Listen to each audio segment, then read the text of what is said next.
What if, but most definitely. A story by Marshmallow Glitter Dust.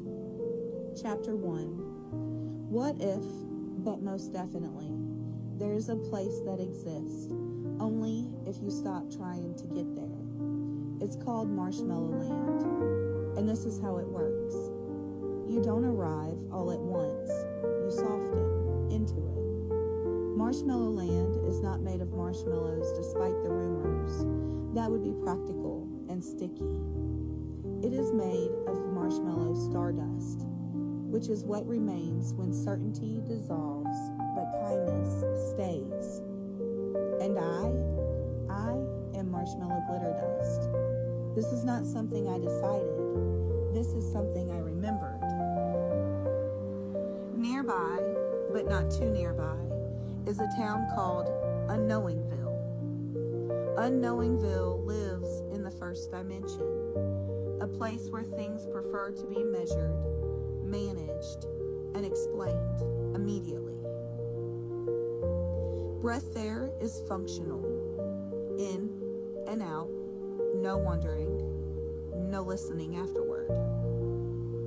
People in Unknowingville are taught from an early age that the first sound is the most important sound.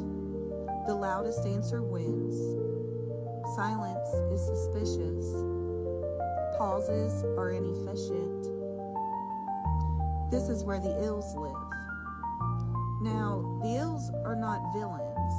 There are misunderstandings that never got corrected. Ideas that forgot they could soften. Thoughts that tightened so much they mistook tension for truth.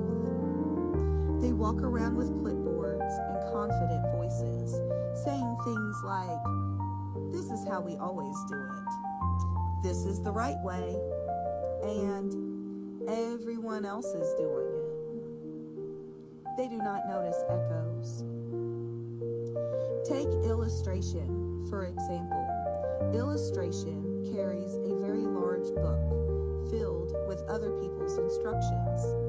The book is always open, even when it's raining, especially when it's raining. This worked for someone else. Illustration rainbowed brightly and methodically, handing the book to anyone who pauses too long. Illustration means well. That's what makes them so dangerous. They never ask who you are before pointing to the page. Then there is illusion of certainty.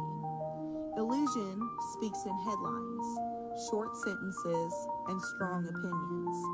They end every conversation with a period so heavy it lands with the authority of a gavel.